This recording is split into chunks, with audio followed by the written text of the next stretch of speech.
Racing isn't easy, but experiencing it is. iRacing puts you in the driver's seat with the industry's leading sim racing game.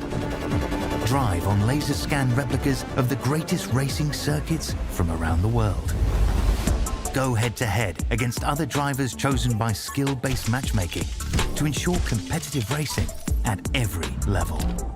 Compete across all your favorite series. In officially licensed cars, engineered to deliver the most accurate driving experience possible.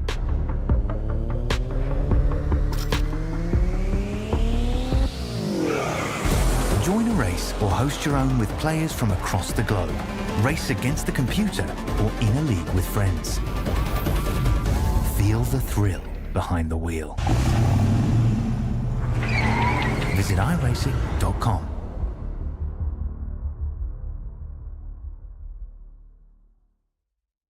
You got a great car, great team, we'll execute. Our time, we know what we gotta do. Stay in the fight, between the walls. Time to turn the intensity up. Fight till the end, no matter what happens. Good day to be in victory lane. Green flag is in the air. Driving with conviction. Side by side, hammer down. The afterchecks are lit. Count out anybody. Who wants it the most? We are eyes on the leader now. He is driving his guts out. Wheel to wheels, they come to the line. What a victory this will be. Nobody wants it more than you. Next flag is going to end it. Does he have enough? A dominant performance. You gotta stay down, baby. Let's go. Can you believe what you are seeing? Everybody pushing as hard as they can get it. One final shot. Gotta earn this thing. Right here to the end. It is all on the table. A total 500.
All right, everybody, welcome once again to the Ratfink Racing League on Tuesday night. My name is William Tiller. I am joined up here in the booth by Jacob Williams.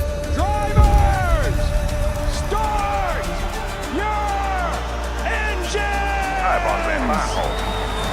Fellas, so have a good day today. Like I said, load all the fans. Thank you guys for coming out here. We got a great crowd today. Everybody listening at home.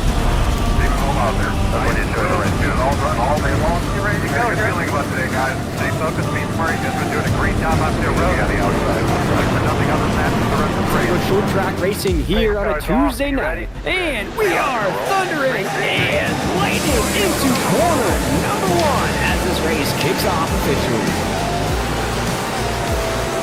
Oh no! Big impact to the 6 of Victor Etheridge in the top side wall. Tonight we are warm and toasty in Homestead, Miami Speedway, the 305.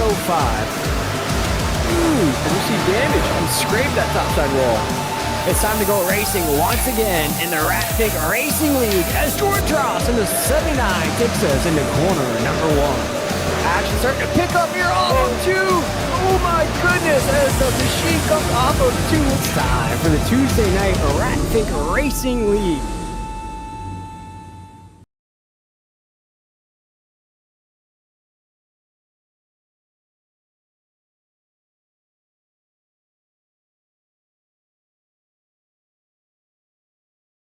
Two, one.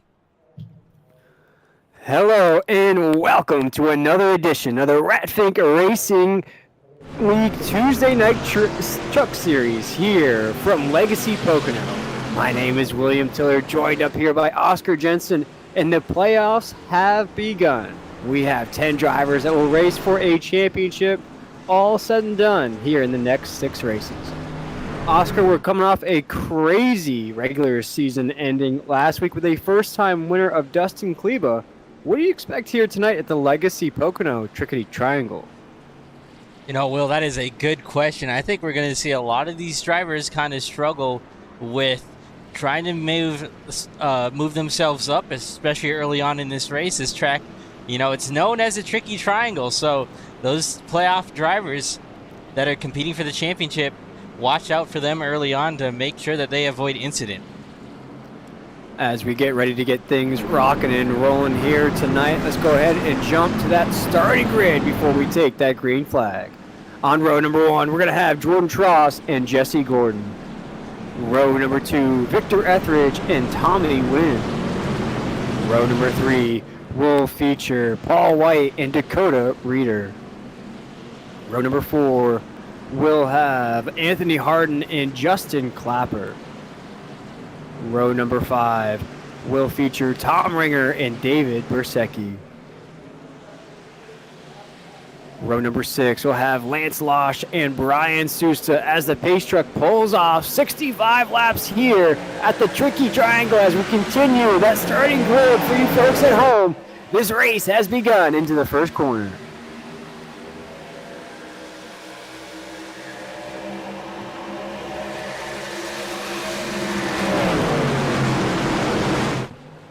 Oh, Jordan on the inside. He's got it, Will. He's trying to lead at lap number 1 as they fan out behind him. Coming down this long back straightaway. They're 3 wide for third. This could get dicey going into this turn up ahead. Getting crazy already. Lap 1 into this race. 24 trucks will take on the Tricky Triangle. If you saw it there on that starting grid. Already big movement out of some of these newcomers we saw last week. Lance Losh to the inside of Dakota. We're heading into the third corner here at Pocono. You look at that 3 wide right behind those guys. We're going to ride on board with Dakota Reeder as lap number 1 is in the books.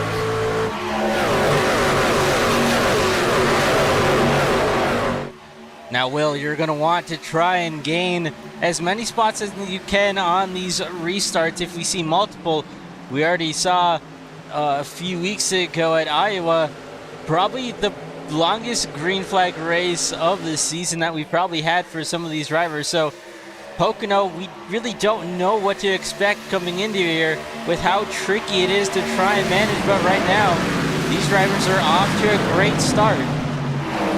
Yeah, I was expecting a lot of cautions coming into this race as we're around the second corner here down with the short straights. Of course, we have the long straight and the short straight here. As we watch the battle now, that's the 78 machine moving just outside of that top 15. We're going to ride on board here for just a moment. You see that craziness here as we come off of corner number 3. We had Dustin Kleba win last week's race. We have a driver into the wall there off of 3. No fast repairs here on a Tuesday night. 3 sets of tires in the garage. Only 2 attempts at a green-white checkered as we'll jump back up to the lead. Jordan Tross, our points leader, leading the way. Yeah, Jordan, I mean, just continuing to show how strong he is. You know, we saw him last week at Charlotte not really have the night that he wanted. You know, he was on a sort of makeshift. Oh, we got trouble here going down. Oh, Victor Etheridge into the inside wall, off of 2, 3 laps into this race. He might be okay, Oscar. I'm not seeing heavy damage on that truck so far. He may be okay there. That was coming off of corner number 2 as we're under caution for the first time. Yeah, we'll have to take a look back at the incident, but that truck looks pretty clean. I don't think he really hit anything there, so great job by Victor to keep that truck really in pretty perfect condition. Obviously, those tires are going to be a little hurt after going for a spin, but that truck and driver will be able to keep in this race without any real incident. Yeah, and he's one of those drivers too that he'll work up back through the field. Just running into a little bit of a speed bump here. Only 3 laps into this race. As we were talking here, guys, this is round number 15 of the Tuesday Night Truck Series. Last week we narrowed the field down to 10 drivers that will officially be eligible for that championship in 6 races. Here are your championship drivers as they were decided last week. Of course, we have Jordan Tross at the top of those point standings, Jesse Gordon, 2nd seed, Paul White, 3rd seed, Dakota Reeder, Brennan Hinton, Anthony Harden, Tom Ringer, David Bersecki, Thomas Wynn, and John Crosby, all in that order. Of course, we don't see John Crosby here in tonight's field. That's definitely going to put him behind the 8 ball as we go along here in this series. No, there is the John Crosby. He's back in the field in that 73, looking good in that W Energy machine. Of course, he was our last seed coming into the playoffs. Got in by just a few points, Oscar. Takes home a checkered flag here tonight. That could catapult him back into that championship hunt. Yeah, for sure. I mean, just really, I mean, once this chase starts, you really need to be so consistent. And if you're a guy who maybe, you know, like Crosby, who sneaks in towards the bottom of the 10 drivers who make it in, you know, this is a good race to maybe kind of get your feet back together, hit that reset button as you try and chase for this championship trophy. But, you know, Will, the alternative to that you have to worry about is making mistakes or getting caught up in other people's incidents. So you need to be mindful and you need to be on your A game, since tonight's race, like you mentioned, the first race in these playoffs, things are going to get wild, things are going to get dicey, and the best of the best will have to come out here tonight. Absolutely, and this is where you want to make your move. This is where you want to make the biggest wave, the first race of the playoffs. And for John Crosby, of course, all you folks of the Racing League fans know that John Crosby had to step away a couple times this season for good reason, though, Oscar. He got a promotion in his real-life job. He actually drives for a living as well. So hats off to Mr. Crosby getting that promotion in real life. That has caused him to miss a few races, of course, get that last seed into the playoffs. But if anybody can take home a checkered flag, definitely that W Energy machine can. But all eyes up on the front here is Jordan Tross, Jesse Gordon are 1 and 2 seeds into that championship hunt. They're going to lead the way here on this restart. Of course, we have Thomas Wynn, his best starting position here this season. In that 3rd spot, Lance Losh will be 4th on this restart. Dakota Reeder 5th, Tom Ringer 6th, Paul White 7th, Justin Clapper 8th, Anthony Harden 9th. And of course, Keith Vaughn in that 32 machine will roll off 10th. We'll do one more lap under caution, as now the pace lights will come off of the pace truck. Oscar, what are you looking for here on this restart? We saw 3 wide, a couple 4 wide battles as well. What do you expect here as this green flag's going to wave here momentarily? You know, I expect probably the same sort of level that we saw out of last restart. Maybe, you know, that guy in if that 4th, 3rd, maybe even 5th row, maybe trying to make it 3 wide, but I don't really see too big of an aggressive move being made this early on in the race, as it is sort of a shorter race, only 65 laps, but it's still relatively, you know, big picture wise, when you look at it, it's still a long ways left to go in this race. You know, you'll have at least 1 to 2 pit stops ahead of you. So, I mean, I really don't see any too risky of plays being worked out here. But, you know, Will, just as well as I do, we're not the drivers. So the drivers, they kind of do what they want. And sometimes if it'll pay out for them, they'll make the move. But again, you know, you never really know at Pocono here. This track is so wide, so many options to work with.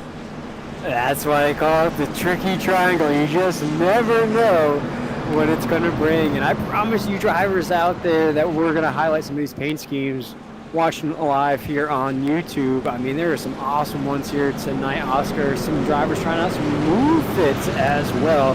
We'll have to highlight those if we get another caution.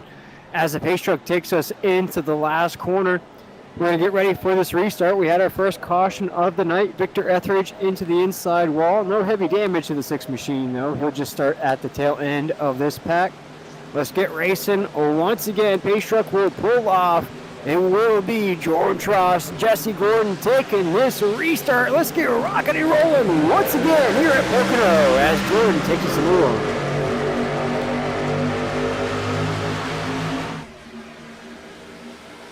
Another good restart out front for Jordan Tross. Jesse Gordon follows in second. Then you have Tommy Wynn in there in third, making some noise on the inside lane, trying to make it stick. Will they make it work? Coming off it too? Yes, they will. Double file for about 6 to 8 rows deep, trying to figure it out. The top two, though, separated by just a single car or single truck win. Things had to file down on the inside of the racetrack there as we're under caution once again. The caution flag is in the air. Caution is in the air. It looks as though it will involve Todd Perrant and that 69 machine rocking that LSU Tiger Mafia. I'm sure he's excited for the next couple weeks here when LSU kicks off their college football season. Brand new coach, Ed Ogeron's back in there as well. But it will likely involve Brian Sousa as well in that 60 as we're going to get that replay ready for you here just a moment. Second caution of the night here at Pocono.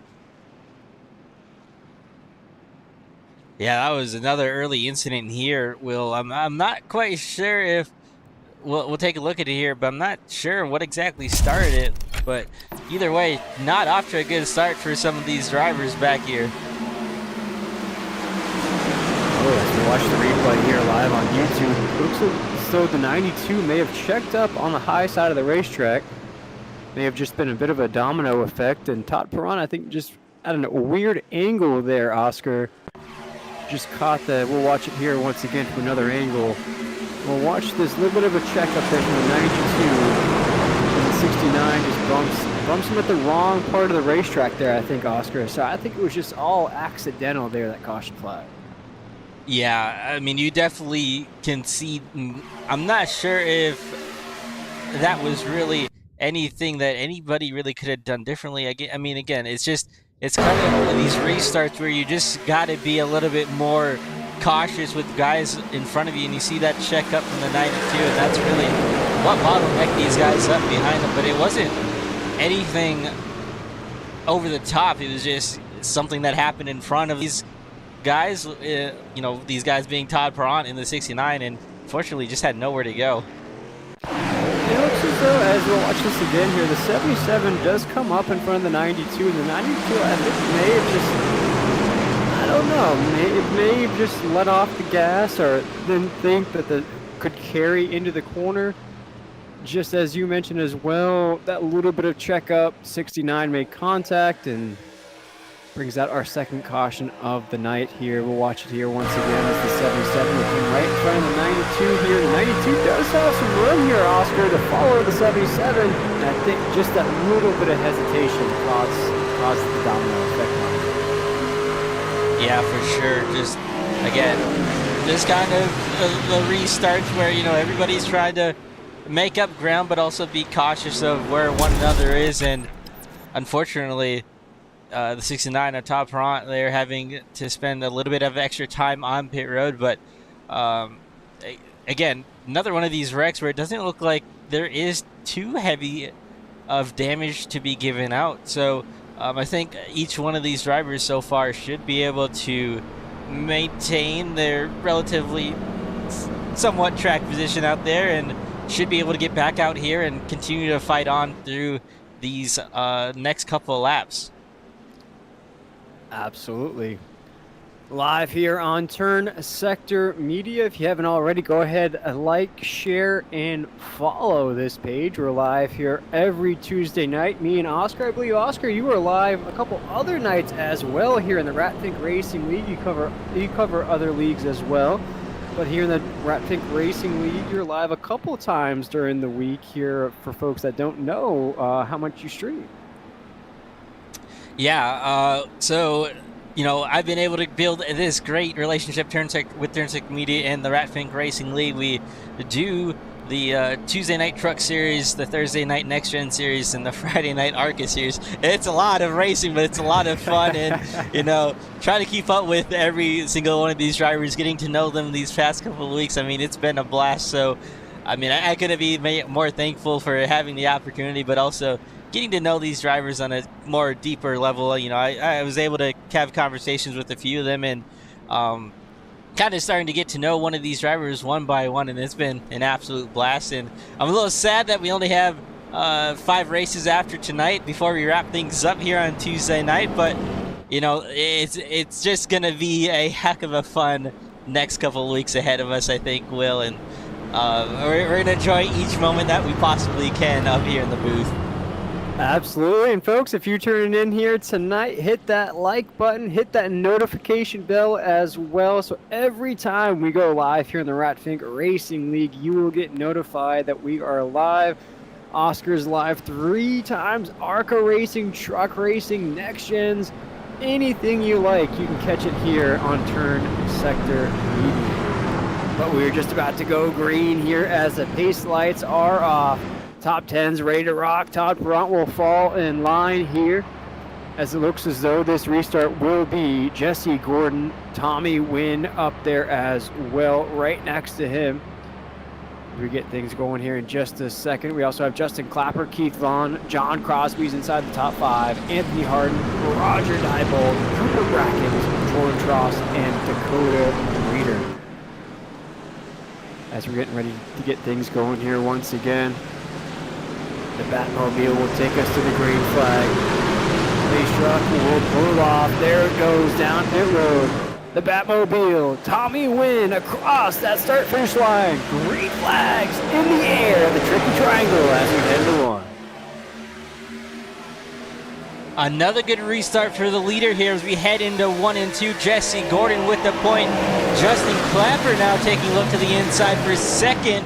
Tommy Wynn, though, fights hard on the outside. Oh, maybe a little bit of brief contact leading off each other off the exit of 2, but they're going to fight it down the back straightaway. And Jordan, who came down pit road there, I believe right now scored in ninth, has some ground to make up as they continue to battle here for second. Yeah, we did have some takers down pit road under that caution. Racing is crazy right now off of 2. Keith Vaughn, Justin Clapper, they'll go door to door. They'll keep it calm here momentarily as we're right on board with Tommy Wynn. John Crosby now, Mr. W himself. He's one of those drivers that stayed out. He is inside of that top 5. He is hoping for a victory here tonight. Came into these playoff races as the last seed. The flag is going the wrong way as the field roars into 1. 3 wide further back for the 12th position, leaning off each other here.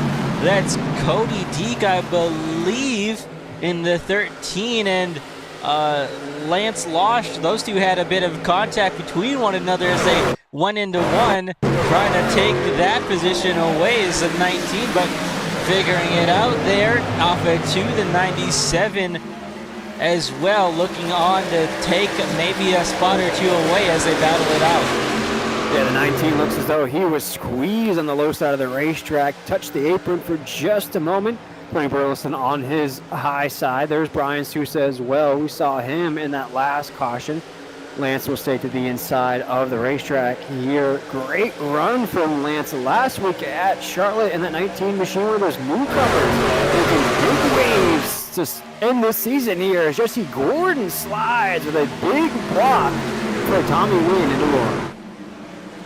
Yeah, Gordon trying to control the air, break that sort of draft from Tommy Wynn in second as Clapper looks on to third, trying to battle it out with Crosby. Crosby, though, hanging strong, and now Clapper will slide back into 4th position as he takes another look to the inside, not able to make it stick. So Justin Clapper, who last saw himself in victory lane at Talladega, having a good start to things here tonight, currently running in that 4th position. Hanging tight on the inside lane. We'll run through the field there. There is that 38 machine doing great right in front of Keith Vaughn. That's Roger Diebold in that 38 as we head into 1 and 2. Jesse Gordon calmly in the lead right now as the field looks as though it has simmered down for just a moment. only truck off the racetrack right now, of course, is Todd Braun in that 69. Everybody else still in the fight as the field heads down the backstretch. Oh, what looked to be almost 3 wide back here again sorted itself out to 2 wide. Looks like that's Ian Blanchard in a little bit different color scheme this week. He's in a pink and blue and sort of a darker purple color pattern this week. I think we last saw him in sort of an orange-ish and bluish, so a little bit different look to this truck here tonight, Will. And you know, sometimes a little bit of a different look to a truck can really give you a lot of motivation out there and can maybe give you that extra boost to what you may need to find yourself in the victory lane. How's that saying go? You look good, you feel good, you race good. And for some of these guys here tonight, they are racing their tails off. There goes Dakota Reeder in the 85 to the inside of Paul White. Will jump on board with Mr. White down one of these short, straight, long straights. This is that long straight into 3 and 4. He'll hold that position into the corner. Paul White doing pretty good here tonight, just inside of that top 10 in that 9th position. Does have a long way to go though, as Jesse Gordon holds a 2-second lead on that 9th position. And while they are kind of bottlenecked up here for about 12 to 13th on back, these guys, they're a little bit further back from those guys ahead. Oh! Whoa! Victor Etheridge with a big spin off before we saw that happen live. Oscar, sorry about that. I had to jump in. That was crazy. Coming off of 3. There's only 3 quarters here at the Tricky Triangle. But boy, that looked, what a pile up. Again, it's going to involve Victor Etheridge in that 6. Man, our first, our first big caution of the night there, Oscar. Yeah, that was intense out of Victor Etheridge, who really went spinning in front of a lot of these guys, but everybody looked to get around him pretty clean as he went around a few times there. But, you know, I was just talking about how that kind of was bottlenecked up in that area, and, you know, Will, we saw in that previous restart what kind of a bottleneck does and how, you know, you just don't expect the checkup. So I'm wondering if maybe there was a bit of a checkup here that maybe Victor got clipped from behind. It looks like there is maybe some potential left rear damage. So I'm assuming he might have gotten clipped in the rear end, but we'll take a look at it here and try and break it down a little bit better for you guys.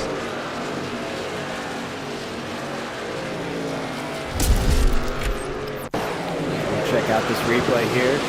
Victor Etheridge is going to be tied up in that 6. We'll see what happens here, Oscar. We're coming off of 2. Just into the last corner, into 3. There's Victor Etheridge, still doing pretty good. And tries to go to the low side of the racetrack, hits the apron briefly. Still okay. Not seeing it just yet here. We'll check it out now. In the last corner. Does he hit the apron again there, Oscar? I'm not sure what may have caused it. Oh.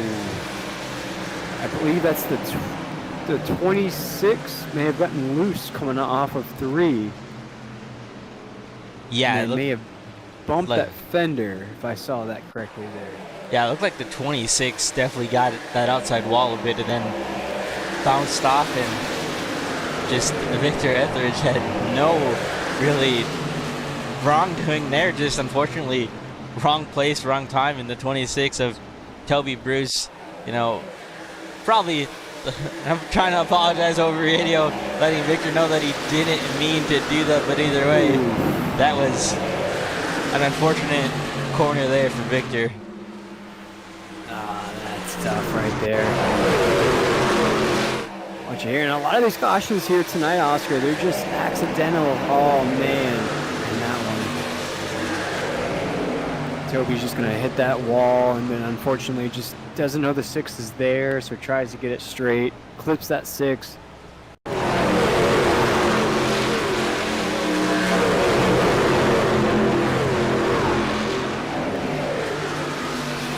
Yeah, just unfortunate there for the 6 of Victor Etheridge, who has already had that moment on lap number 3, I believe it was, if I looked correctly. Yeah. And yeah, he's just off to a rough start here tonight. So, Victor, Little bit.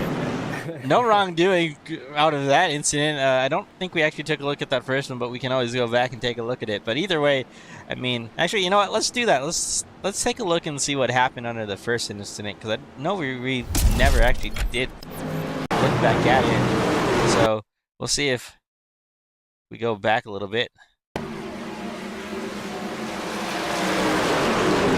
Well, that time he had some help from the 25, it looks like, of Paul White. So not, Will, I hate to say it, but 25, 26, if we have a 27 or 28 up there, Victor might want to watch out. Watch out. Oh, man, yeah. For Victor Etheridge, I think it's just he's not going to be happy. He might be still in this race, get it back out there. He's going to spend some time down pit road, obviously, after that last caution. There he is right on the racetrack here on call. He'll just start at the tail end of the pack as he did on lap number 3 there, Oscar. As we get things ready to rock and roll once again, I'm sure it's that old school NASCAR thunder. That rival meter is bright red right now. He's heading for those 20s, as you mentioned there, the 25 and the 26. As the pace lights are off, we do have a new top 10 at the top side of the grid. That top 10 is going to be led by Roger Diebold. We have Lance Losh, Anthony Harden, Jesse Gordon, Tommy Wynn, Anthony Burleson, Keith Vaughn, John Crosby, Justin Clapper, and Jordan Tross. Looks as though some guys have headed down pit road a couple times now there, Oscar. Interesting take so far. Already a couple guys down pit road 2 and 3 times here in this race. Yeah, and I mean, the only thing that I could think of mindset-wise, you want to top off that fuel as really as often as you possibly can. At a big track like this, you don't really get the chance to save fuel under green, so whatever cautions you can get, I mean, obviously you're not going to take tires probably under those first couple of cautions that we saw. I'm not sure if anybody did that last lap, or that last time here a few moments ago, but you definitely for sure want to be able to top off on fuel and extend that fuel mileage in case we do see a green flag going underway here.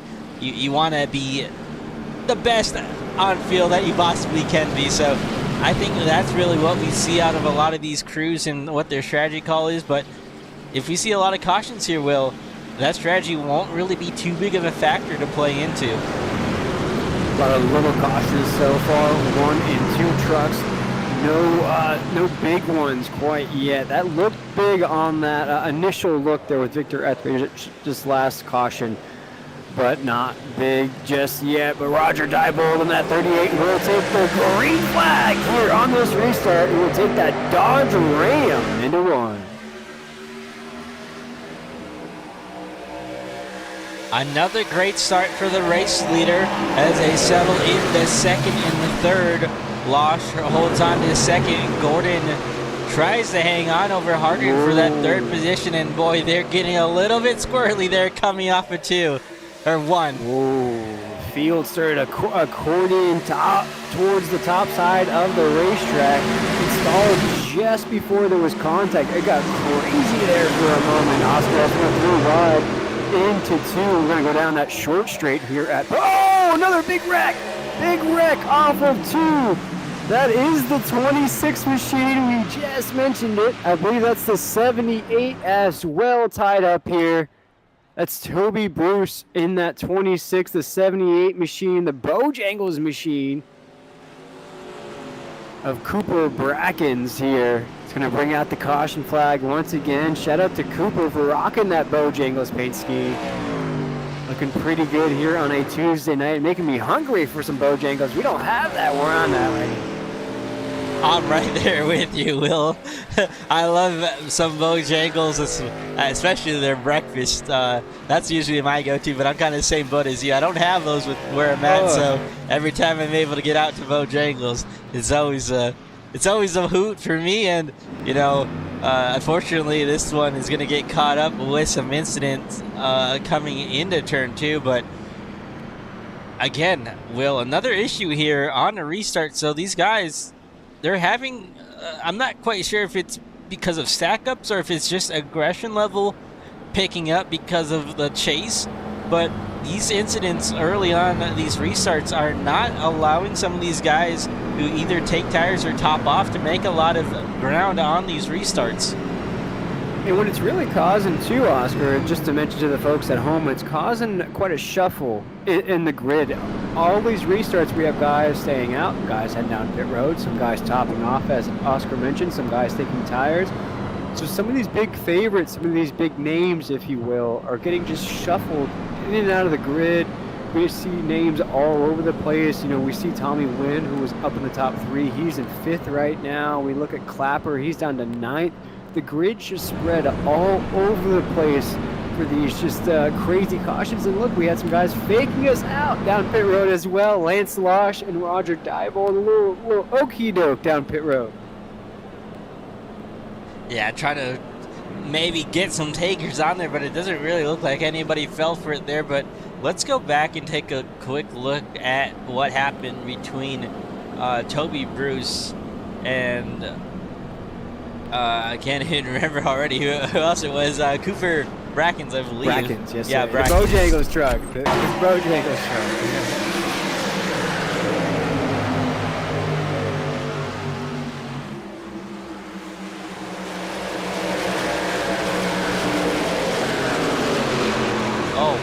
Yeah, that's, wow, what a hard hit there for the 26 of Toby Bruce.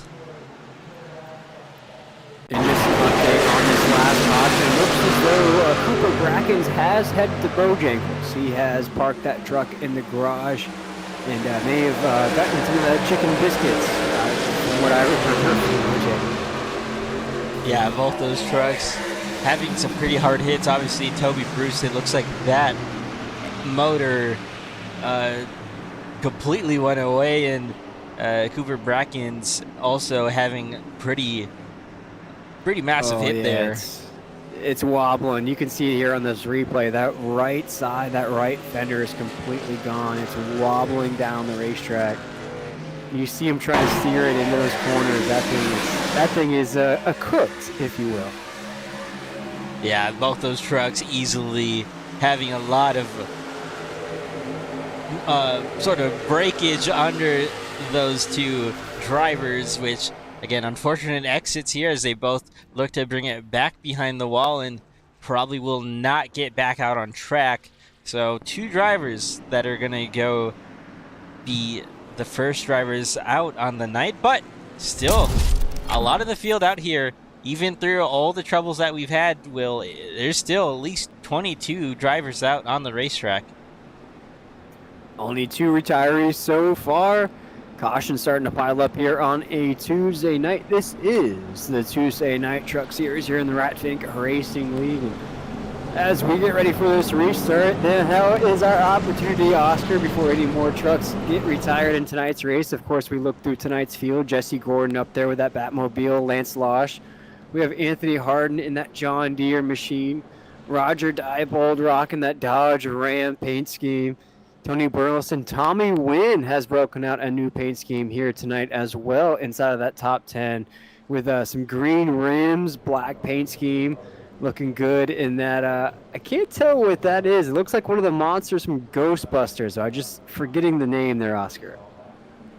Oh boy, I wish I could help you out there, but I also am trying to think of what the name is for him, but you definitely got that correct. I believe it is one of the ghosts from Ghostbusters. I'm saying with you, I'm not quite positive what we call that. Hey, if he keeps racing the way he's racing here tonight, we might just get a chance to ask him. He might finish on that podium, or we might even take home the checkered flag as we take a look at the rest of the field here. Of course, we see Tom Ringer, Mr. W himself, John Crosby on this shot, Justin Clapper right there, Keith Vaughn, Paul White, some of these guys just rocking the basics, if you will. Brian Sousa. We see Cody Deek in that 13, who I was going to mention before, rocking an Obsession paint scheme. I haven't got a chance to check out that movie. I heard it was pretty good, though. For sure, definitely will check. You'll have to check it out as We get set to take the green flag once again. Maybe Cody D can be obsessed with the race win and move himself up from 14th up to the race lead as we get set going back into one. It looks like a pretty decent start up at the front. We're 3 wide for 4th, the 5th, and oh, it's gonna get tight. Whoa, Nelly off of 2. It is crazy. Tommy Wynn was in the middle of that 3 wide. Anthony Harden on the high side of the racetrack. Jordan Tross on the low side. We did have a brief 3 wide battle for the lead as well as Lance Losh. And that 19 is leading the way. Roger Dybel, Jesse Gordon, 1, 2, 3. Off of 2, heading in to the last couple of corners here at the tricky triangle. Things are getting tricky here on this restart. Tricky is indeed the word I would use as you see some drivers slip and slide coming off this final turn onto this front straightaway. Jesse Gordon trying to take a move to the inside for a second. Not able to make it stick, so he'll slot right back behind those guys. Justin Clapper now takes a look to the inside into one, and he's got that 71 of Tommy Wynn to his outside. Tommy Wynn holds strong for the time being, so Tommy Wynn right now holding a spot inside the top 5, having a great night so far. 25 laps into this race, we got a shot of Roger Dybel, and that 38 machine has yet to head down pit road. We have some drivers, 2-3 stops. He has 0 stops in the 25 laps into this race. Doing a great job inside of the top 5. He has a big train coming behind him, though. There's Justin Clapper, Jordan Tross, Anthony Harden, John Crosby. That's a hornet's nest of drivers as Justin Clapper comes off the top side wall and briefly touches the 79 of Jordan Tross on the low side. As we head into one, we're going to ride on board. Look at that craziness, Oscar, as we come off of one down the short strip. Guys trying to make a move at the last second. That was Crosby in the 73 who tried to take it low on the inside. Unfortunately, didn't get that stuck, and side by side for his time being, he's got the 68 of Tom Ringer behind him trying to help him out. Trying to work around the 77 of Anthony Harding, and up at the front, Jesse Gordon now taking another peek for the race lead, but oh boy, it is close. These guys are racing all over one another. Here goes Tommy Wynn. He thinks about a move to the high side. This battle for the lead will rage down that front stretch into one. Oh my goodness, Lance Losh will look to the inside of the 1-0 of Jesse Gordon. Tommy Wynn right on the back bumper as well. Here comes Roger Dybel on the 38. I have no idea how he's hanging on to that truck. He has no freshies yet here in this race. Tommy Wynn will go side to side with Lance Losh off of 1. They're heading towards 2. Oscar, they're side by side for second into the corner.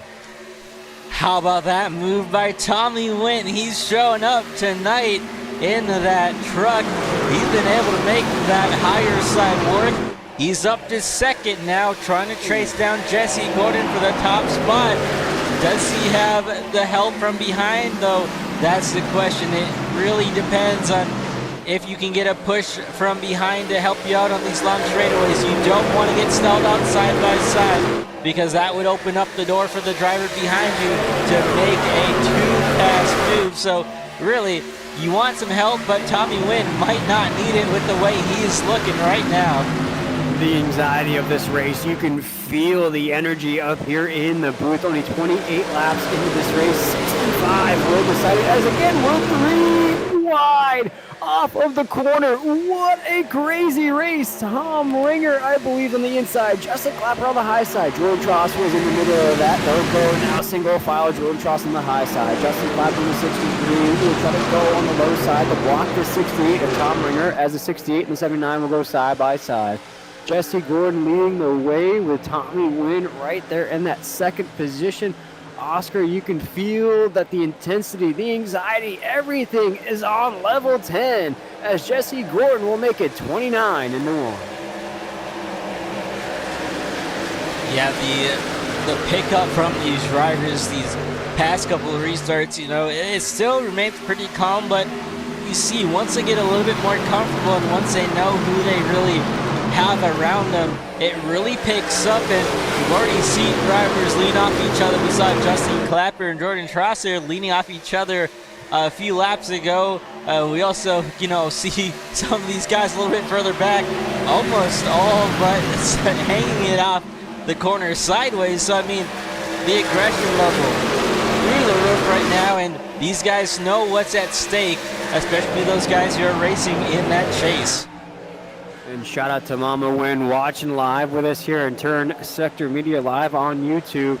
Tommy Wynn is driving one of the best races he has done, I would say, in his career in the Radfig Racing League. He qualified inside of the top 5. He's been inside of the top 3 all night long. He just has to hold pace. He'll have a shot at the end. We'll jump back inside of the top 15 right here. There's Victor Etheridge, Oscar. He's been involved in a few cautions here tonight. Still in the fight, though, just outside of the top 10, currently in the 16th position. And that was another close call there, as Jim Jackson, I believe, in the 95, almost slid up into the left rear of Victor. But Victor, like you mentioned, he's had such a rough night, I'm sure. Oh, we got a stack up here. Oh, John Crosby. No. Tommy Wynn's involved. No. Big pile up as we took a look away from the leaders. The 95 will be involved as well. John Crosby, Tommy Wynn, and you see Zachary Wynn stop on the racetrack as well. Oh, man. Oh, well, Tommy was having such a great night, and no. we were just talking about how things were looking so good for him, and Tommy's had a rough couple of weeks, not really doing anything wrong. He's been involved in wrecks in the later parts of these races, and right now, just as we're almost halfway in this race, getting caught up in this one here, and that's gonna be, I think, at least a tow, and that could potentially end a chance at him putting himself in victory lane here tonight at Pocono Raceway. Man. Yeah, we gotta watch a replay. You almost don't believe it. I'm in shock up here. That's Jim Jackson in that 95. Heavy damage to his truck as well. Oh, man. I know the Wynn family's watching us here live, commenting as well. The whole family was on the edge of their seats watching him race the best race he's ever raced. So watch here in this replay. That's Roger Diebold. There's the 19 of Lance Losh. He's racing. I believe that's her second. They make oh, no. Yeah, man, that's tough, Oscar. And then you see Jim Jackson flipping as well. What we saw there, folks, is the 72 or the 71, excuse me, was on the high side of the racetrack. It goes door to door with the 19, makes contact with the rear right fender, gets loose, and then just goes into the wall. I mean, it's just one of those things where sometimes you can make contact like that, Oscar. You can go door to door and really ride that corner, but I believe he just made contact in the wrong area of that 19 and just couldn't get that steering to go the other direction for him. Yeah, and once that truck hit that outside wall, that truck, you can see it just absolutely killed that right front and had no steering whatsoever. I mean, oh God, what a hard impact to that outside wall, and just nothing really Tommy Wynn could do really differently. I mean, that's just such a tricky corner, and you got to be so close to the guy beneath you, and unfortunately a little too close right there for those two drivers, as like you mentioned, Wynn gets into the 19's right rear, and just that 77 or that 71 just goes hard right to the outside wall. it's just the worst place to make contact. And like I mentioned, you can make contact like that, and you don't want to make contact in the corner. I'm not advocating for that, but just hit him in the wrong spot. And the 19 got a little loose. He got a little loose as well. And when you're on the high side of the racetrack, there's only really one way you can go. Man, that's so tough for the 71. And for John Crosby as well. He's going to be out of this race as he just get ramrodded down that back stretch there. My heart breaks as well for the 73. Had another great run going here tonight. Was in and out of that top 5. I could feel his momentum starting to build there towards the top of the grid. Came into this first championship race as that last seed, so was hoping for a big race here tonight, Oscar. And both guys were really hoping for a big swing, if you will. Both guys looks as though their nights are over at Pocono in round number 15. Pace lights are off, though, Oscar, as we're going to try this again as the field got a little smaller that time.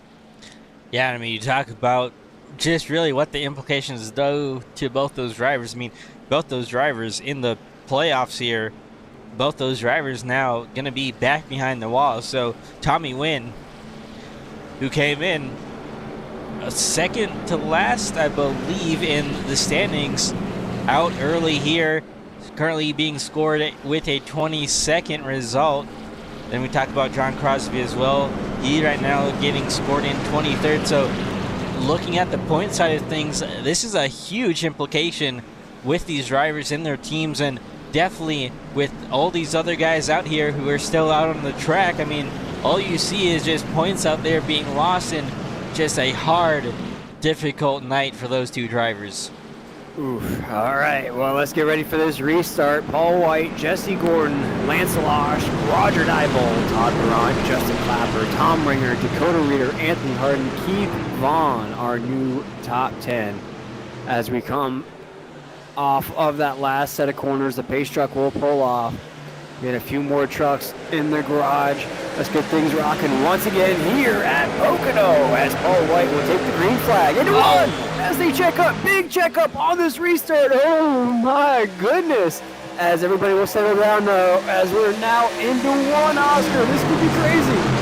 Yeah, contact right there. More contact between Losh and Paul White. Oh, Clapper all over the back end of Losh. Now these guys are scrambling, trying to work around one another, and that initial contact on the restart between Gordon and White, that could have been a lot worse, as it looked like White tried to slide up and take that top spot away, but oh boy, things are getting dicey back here in the middle of the pack. You cannot take your hands off the steering wheel. Things are crazy right in this hornet's nest. Everybody checking up, everybody giving space. Nobody wants to make contact with one another. You see Todd Perrant, he is just free falling through the grid right there. He is stuck in no man's land. Might have some damage to that 69 truck. I think he was involved in that last caution as well with some reciprocal damage. As now we're into one. Jesse Gordon continues to lead. Paul White right on that back bumper. This Tom Runner in the 68. Dakota Reeder on the low side of the racetrack. Roger Dybel on the high side. As they come off that second corner, Oscar, we're 3 wide once again, just outside of the top 10. This restart definitely the craziest one of them all so far. Gordon, though, taking that top spot away, trying to break it away from Paul White, who hangs on for the moment after starting in first, having that moment on the front straightaway, but looks to be adjusted right now and hangs on to that spot, but back behind him, the battle for a top 5 heating up. Dakota Reeder has it, but he's under pressure from behind. As Keith Vaughn almost makes contact there with Lance Losh, Roger Dybel in that 38. I'm loving the move, though, out of the 1-0. Jesse Gordon coming down that long straightaway here at Pocono. He does what I like to call that open wheel move, where he tries to break that air every time off of 3. He is breaking that air as he continues to lead the way in that Batmobile as his field continues to roar into. Now, Keith Vaughn under fire from Lance Losh. Plenty of room given there. I think Losh, maybe not wanting to have another repeat of an incident there into turn 2. So You know, I think that's also a good sort of a learning point from a lot of these drivers as well. You know, you want to be able to make the moves, you want to be able to be aggressive, but you also got to be careful because we got 30 laps to go, and 30 laps to go around this racetrack. Such a long racetrack. It's 2.5 miles long, Bill, so it's going to be a long ways to go for these drivers. And again, we already see 4 trucks back behind the wall, and these guys for sure don't want to add their names to that list as well. As you saw, Paul White briefly pulled out a line there. He's feeling the pressure out of Tom Ringer. You talked about elbows out. You talked about trucks behind the wall.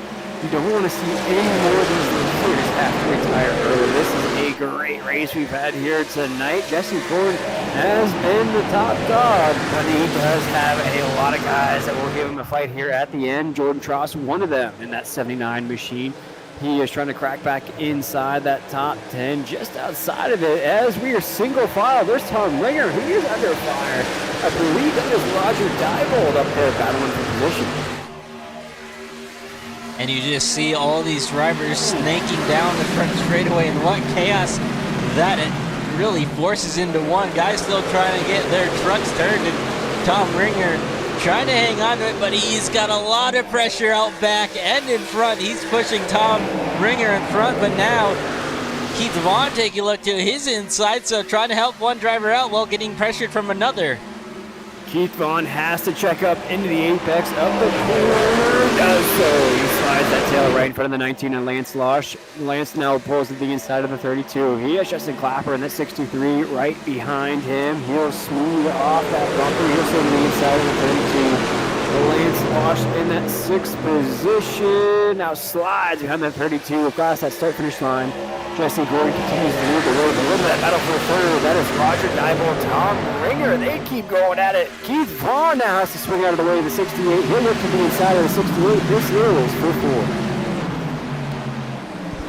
Back up and down the track, changing those positions several times on these long straightaways, breaking it, then getting it broken back up. So, I mean, every one of these drivers right now trying to use that draft to their advantage, but you also gotta be smart when you make your moves. And now you see Justin Clapper be forced three wide on the high side. This could get risky, but they hang on to it through that tunnel turn. And coming through the final turn, what will this look like as Justin Clapper? Oh, Clapper! Oh, no! Wow, what a save!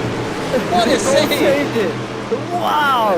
Cue up the Tokyo Drift song right there. They've both been sliding sideways and like Paul Wall, and they saved it off of that last quarter. What a drive out of both of them. I'm sure not both of them are going to be celebrating as much as us up here in the booth. What a great drive out of both those drivers. I was wondering what 3 wide was going to look like through the tunnel. That was the most dangerous turn, I think, of them all, but ultimately that final turn got those drivers together, and like you mentioned, Will, what a heck of a drive. I'm sure they're not too happy as we see 3 wide again. Oh boy, that's going to get tight.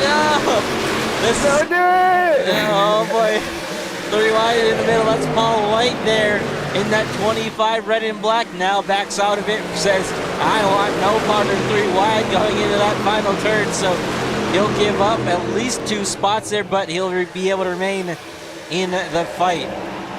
And you're seeing some of these trucks leave these drivers. They're getting sideways off of that last corner. Here comes Roger Diebold with a huge run on our race leader, Jesse Gordon. Battle for the lead will ensue here momentarily. Jesse Gordon to the low side of the racetrack. Here comes the 38. He drives that Dodge Ram pickup truck. He is on that back bumper. Battle for the lead. Here he comes. Oscar into 2. Jesse Gordon knows he's there. Trying to break that air down the long stretch here into 2.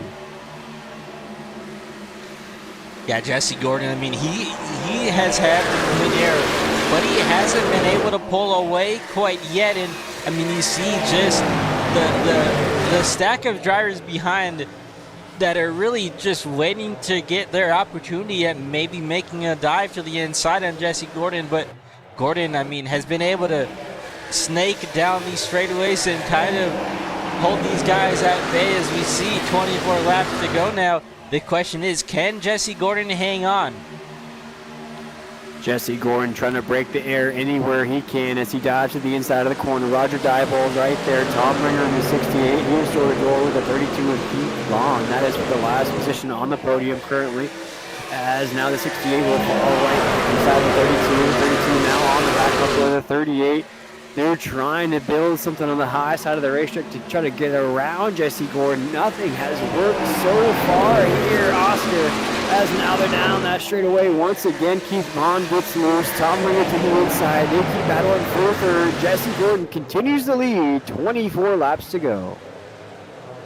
Yeah, Tom Ringer doing a great job here at trying to keep pace while also trying to move himself forward. But boy, these top 10 that are, or at least top 8 drivers that are under a blanket, I should say, are just all neck and neck with one another trying to chase down that fast number 10 machine. And I have a feeling that caution flag is right around the corner. Lance Losh to the inside of the 32. Tom Ringer to the inside of the 85 with the Toyota reader.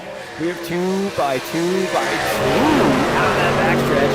Now into 2 we go. Look at that 2 by 2 by 2 action here on a Tuesday night. Jesse Gordon leads into the corner. Roger Diebold in the 38. We're right there. Oh boy, what a drive out of the 19 of Lance Losh, saving that truck off of the corner. Now Jesse Gordon, Roger Diebold now to the inside of the 1-0. I believe he is making a push for the lead. Has to file back right there off of the last corner. Tom Ringer will head down pit road under green. Tom Ringer will be the first driver to make their pit stop here with 22 laps to go. Gordon will continue to lead them around here with what has been a close battle for the top spot, but it hasn't broken away yet. They'll for sure have to come down here within the next couple laps. All of the top 6 drivers currently out on some of the relatively same pit strategy. I think they all topped off under that last caution, so they've all been running for at least the past 12 laps, which I can't remember what a fuel run gets us here, but these guys will more than likely have to come down pit road, so watch for that before this thing is all said and done.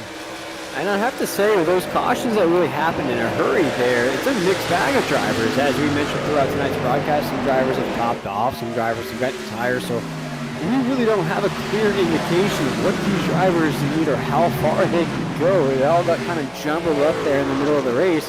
As right now, Lance Losh on the 19 is trying to find an inside move on the 79 of Jordan Tross.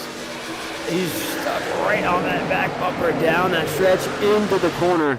But here tonight, we're about to make it 20 laps to go on a Tuesday night on Turn Sector Media. We're going to go side by side here from Pocono. Oh, no! We'll stay here as Jesse Gordon makes contact with the high side wall. That's really going to slow him up on the racetrack here as Roger Diebold now looks to the inside. I wonder if that's going to cause any damage to the Batmobile wheel there, Oscar, as we were just about to go side by side. That was a huge racing incident as Jesse Gordon takes that thing to the topside wall.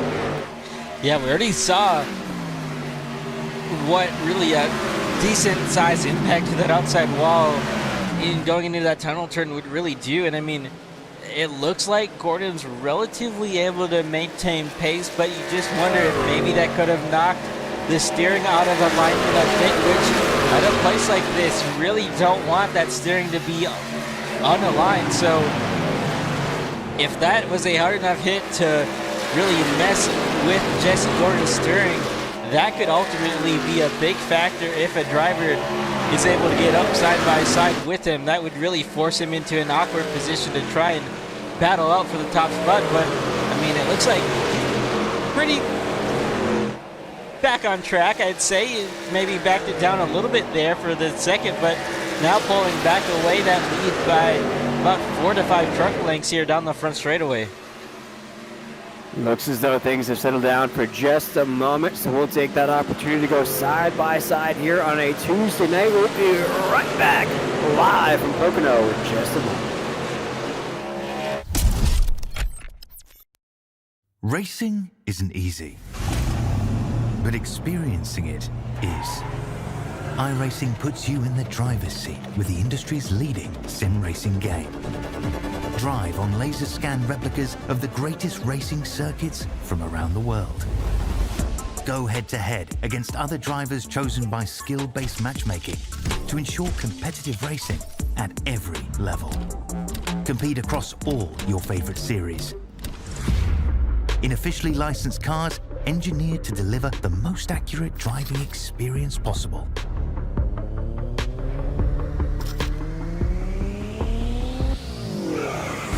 Join a race or host your own with players from across the globe. Race against the computer or in a league with friends.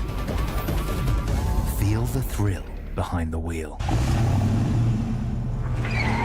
Visit iRacing.com.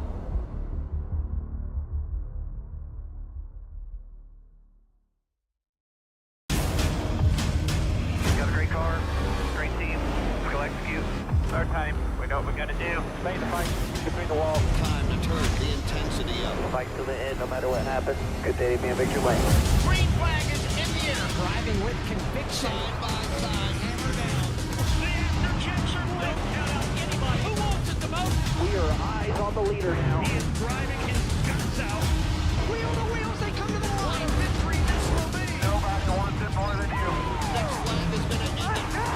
Does he have enough? A dominant performance. Gotta stay down, baby. Let's go. Can you believe what you are seeing? Everybody pushing as hard as they can get it. One final shot. Gotta earn this thing. Right here to the end. It is all on the table. A total 500.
Welcome back to a Tuesday night truck series here in the Raceway Racing League, here live on Turn Sector Media. My name is William Tiller. I'm joined up here by Oscar Jensen, lead producer, co-commentator. And folks, we have an incredible first playoff race here tonight. We've only had about 4 trucks pull it behind the wall. Other than that, it has been crazy racing from the drop of the green flag. 3 wide battles. We've had elbows out racing as well. Has been the Jesse Gordon show, though, of all the craziness here in tonight's race. Jesse has led just about every race of tonight's affair, but George Ross is right on that back bumper. He got around the 38 at Roger Diebold on that break. Now he has his sights set on the lead with 15 laps to go. Yeah, talk about a familiar face moving himself up into second. The question is, though, will he be able to catch up to Jesse Gordon and have enough to make a pass for the race lead? These tires, they're starting to get worn out, and you know, the more and more that these tires get laps on them, the harder and more difficult it is to really pull up to the driver in front of you. And you also see Gordon breaking the draft on these straightaways, so that's not really helping Jordan out too much either. But if there's any driver who I would think could probably catch up to that number 10 machine, it's probably Jordan Trask. So these last 14 laps, they're going to be interesting. And we saw some drivers come down pit road there under the side-by-side. And, you know, we think there has to at least be a final stop for these guys up front. But what will that play out to be? And will there be any strategy played into that? I think you got to call a little bit of strategy as Jesse Gordon's just continuing to count down the laps. Going to make it 13 to go here momentarily. Jordan Tross right there on the back bumper. Roger Diebold will now head down pit road. My man has only headed down once here tonight, make it twice.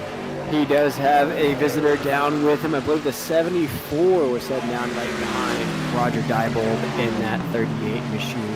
Leaders continue to lead here at the top. We have Jesse Gordon, Jordan Tross, and that Dakota Reeder now up to third. 1, 2, 3 on the racetrack. Jesse Gordon now heads into corner number 3, leading the way at Batmobile.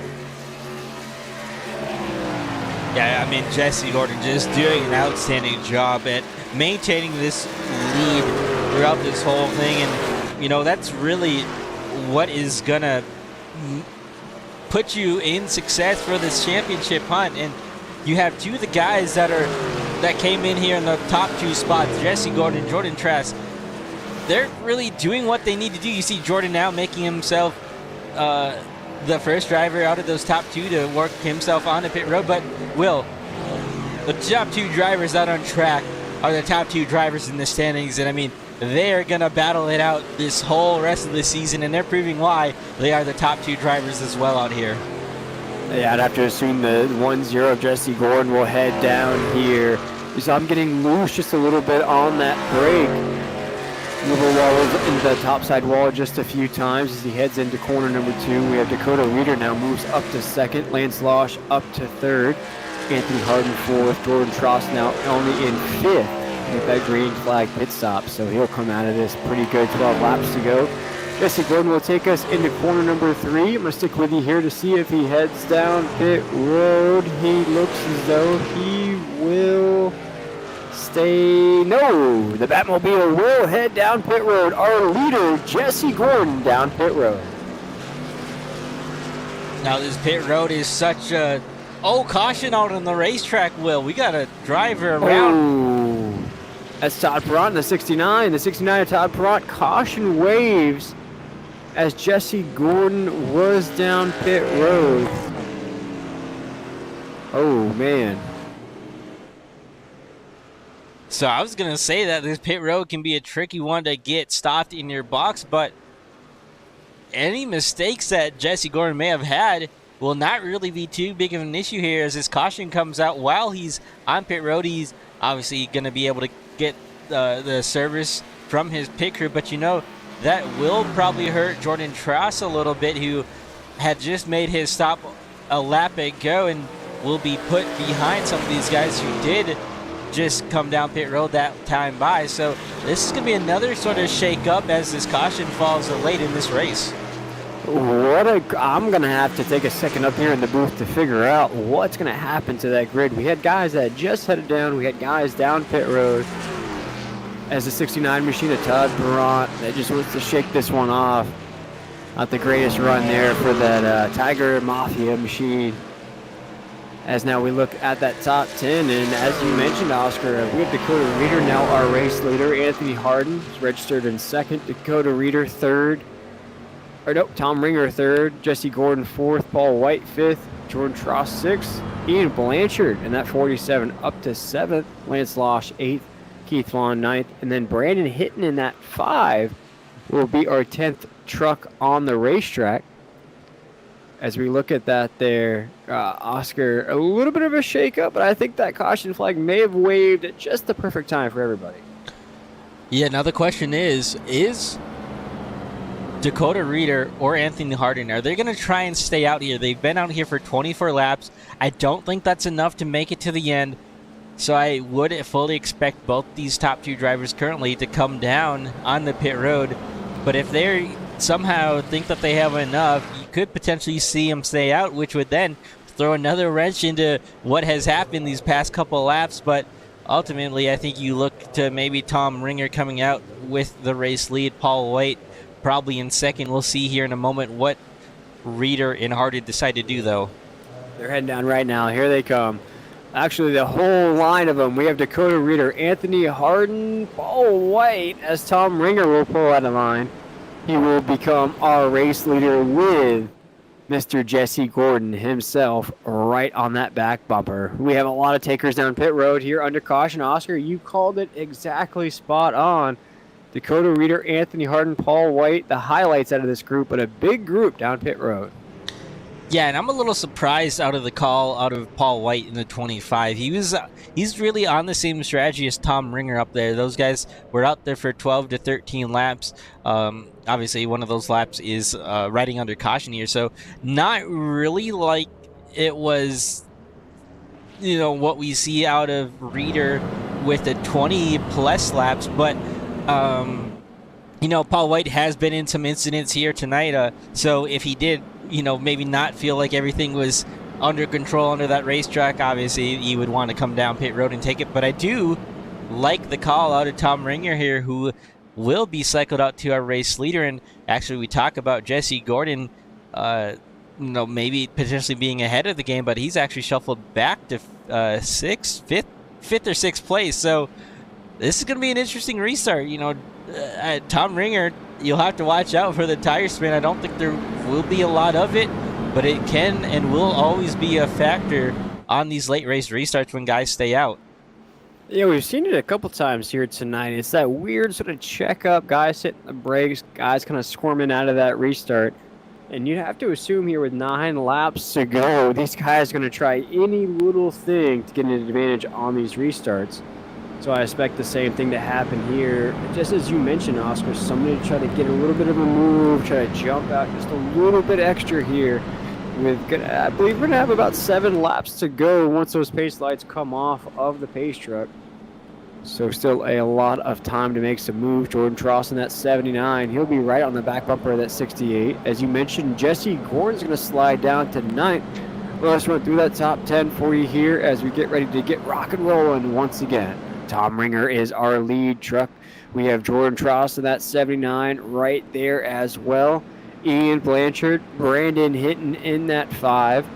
Looks as though we have Victor Etheridge up there in the 6. Cody Deek in the 13. Justin Clapper in that 63. Brian Sousa. So a lot of these names we've seen not in the greatest light here tonight, Oscar, but now they find themselves inside the top 10. Yeah, some right strategy calls here, and a good time caution for some, a bad time caution for others, but also trying to gain on some of these guys who have had issues throughout tonight's race and who have either taken it back behind the wall and called it a night, or continue to still try and ride around there on the racetrack with some damaged trucks. So I still think we might see some craziness in these last 7 laps as we come up to take the green flag. So watch out for that. But we have to set our sights on these drivers up towards the front.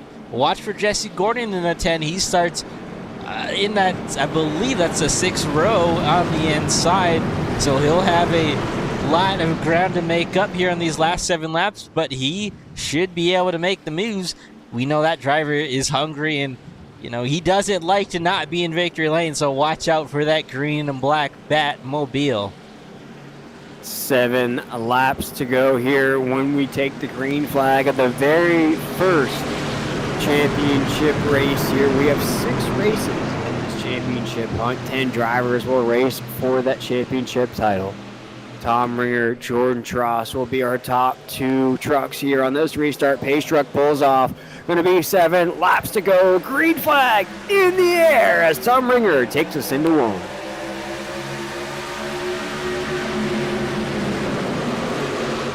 Tom Ringer with a great lead further on back, the 3 wide. That's the 10 of Jesse Gordon trying to make it 4 wide for a second. Oh boy, this is going to get dicey again. They're able to make it stick though. Oh, leading off each other. Dakota Reeder on the high side got a little squirrely, but Jesse Gordon is still fighting hard on the inside. Field heads into 2 with that momentum that we're rolling into the corner. Jesse Gordon on the low side with Tony Burleson in the 97. We have a battle for the lead though. And goes Jordan Tross to the inside of the 68 of Tom Ringer. 7 laps to go. Jordan Tross wants to start his championship hunt with a victory. Started off as the number 1 seed. He's showing it here tonight. He takes over the number 1 spot. Jordan Tross leading the way in the 79. And back behind him, the mess continues. Ian Blanchard trying to hold off Brandon Hinton there for that third position.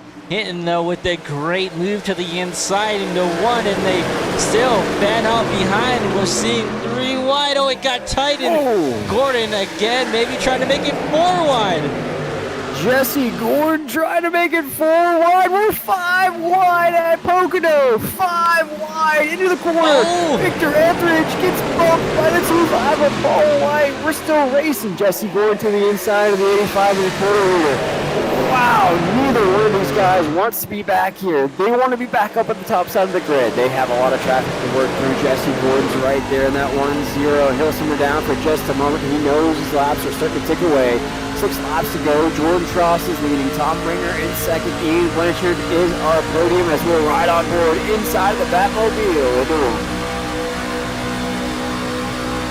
And you saw what Jesse Gordon was willing to do that last lap. Looked to make it 4 wide, and then it ended up being 5 wide. Not afraid to make the moves to get himself up back towards the front. But the question is there enough time? He's only made up a little bit of ground, up to 9th currently, trying to work around Dakota Reeder for that spot on the inside as they get tight in front of him. Oh, Gordon with a bit of a wall tag, but able to keep it going straight. And these guys, boy, it's getting tight. Field heads off of 2. I was just pointing to my watch up here in the booth. I think he may be running out of time as he slides off of that last corner across that start-finish line. We make it 5 laps to go. Jordan Tross is leading 4 laps to go now into 1. Just took it a second as our leader, Jordan Tross in the 79, he is leading as they wreck. Oh no, they save it. Oh my goodness, we almost had a big wreck on our hands. Lance Losh in the 19 almost got taken out into the entrance of that second corner. Down the long straight into the corner now we go. Jordan Tross continues to lead the way. Oscar, he looks untouchable at the lead. Still a lot of more positions to decide. And these guys are just absolutely giving it their all at this point in time. So many trucks either sideways or getting contact that sends them sideways. So, you know, these drivers are not really giving too much at this point. And oh boy, Gordon 4 wide, I think, again here on the front straightaway. He is 4 wide into 1. Throw up those 3s. Rest in peace to Dale Earnhardt, because we have 3 laps to go as we have a wreck. We have a huge wreck. Brandon Hinton, Ian Blanchard. They wreck hard into the topside wall, into the first corner. Wow, what a hard impact for both guys that were running inside of the top 10. With only a few laps to go, Oscar, you would have to assume that these guys would have finished inside of the top 10. Wow, what a huge shakeup to the end of this race, which will put us into the first attempt at a green-white checkered. Yeah, and I mean, we saw it. They were 4 wide going down this front straightaway, and it was getting crazy there, those laps leading up to it. But ultimately, the 4 wide there didn't stick as contact, I believe, from Hinton to Blanchard sends those 2 hard into that outside wall into turn 1. And we'll take a look at it here in a second. But, boy, some hard hits for some of these drivers out here tonight. The immediate tow there from the 47, who will not be getting out on track again with that hard hit. So I mean, if anything, this race, I mean, it can still go for a wild finish here. I mean, Jordan, he might have the race lead, but he still has some hungry drivers behind him for this upcoming restart that he'll need to hang on to. And you see one of those drivers that's very hungry. We saw him there on that run. Jesse Gordon is now back up to 3rd here in this race. We saw him go 4 wide on the low side of the racetrack. I may have ruffled some feathers with those racing moves there, Oscar, as we get that replay ready for you here as that caution flag flew. But what a drive to get that Batmobile back in the mix in the 3rd spot. And I mean, that's just what you got to do, Will. You're not really here to make friends if you're going for a championship spot, you know, racing for just a win in general. So I mean, maybe not making the best of friends with some drivers out here, but ultimately at the end of the day, you know what your job needs to be, and that's coming home with the trophy and the checkered flag in hand. And yes, they were aggressive moves, but that's really what you need to do in this chase format. And again, we'll take a look at it here real quick before we keep going, but definitely some aggressive moves out of that 10 of Jesse Gordon. You see here, he was at the low side of the racetrack there. Oh, it's just going to involve the 74 and the 5. Actually, they're Oscar. They were both high side on the racetrack. Took each other's fenders and unfortunately took them both out of this race. And we'll watch it here once again before we go green. And it's just, the 5 is going to brush the wall. 74 is going to come, feel the air off the 63. They're going to race in that first corner. The 5 still high side. He comes off the top. And they're just going to make contact with each other. Yeah, that's a tough one for both drivers there.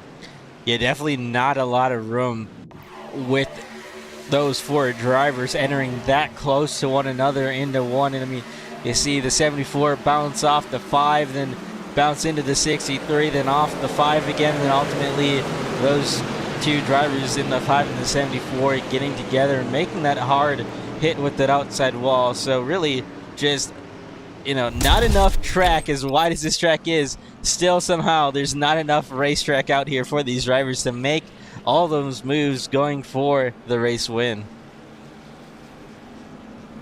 Talk about race wins. This will be our first attempt at a green-white checkered, folks. If you're not sure what that means, the green flag will come out. Then the white flag will come out. As long as we get to that white flag, the race is official. If the caution flag waves before that white flag, we'll have one more attempt at that green-white checkered. In the event that we drop the green flag for that second time and the caution flag waves again, the race will end under caution. Let's hope not, though, Oscar. Let's hope this thing ends under green. We get the checkered flag at the end. Because I know the folks at home and us up here in the booth, we have been at the edge of our seats here in this first championship race.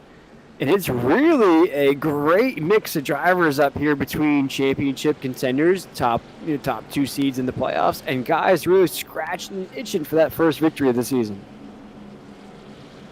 Yeah, itching for that first race. Some of these drivers are, which what a heck of a way it would be to capture a race win late in this season over some of these chase drivers. But I mean, you also have drivers up here going for either their second or third or even 4th win. So this is far from really seeing the checkered flag, and I don't really mean that because, well, I don't think we'll necessarily see a lot of wrecks here, but it's just going to be so long of a ways. These last couple of laps, they're going to take what feels like forever from a driver's standpoint. And like we said, we have to watch out for Jesse Gordon. We saw him be super aggressive these past restarts, trying to make up that ground.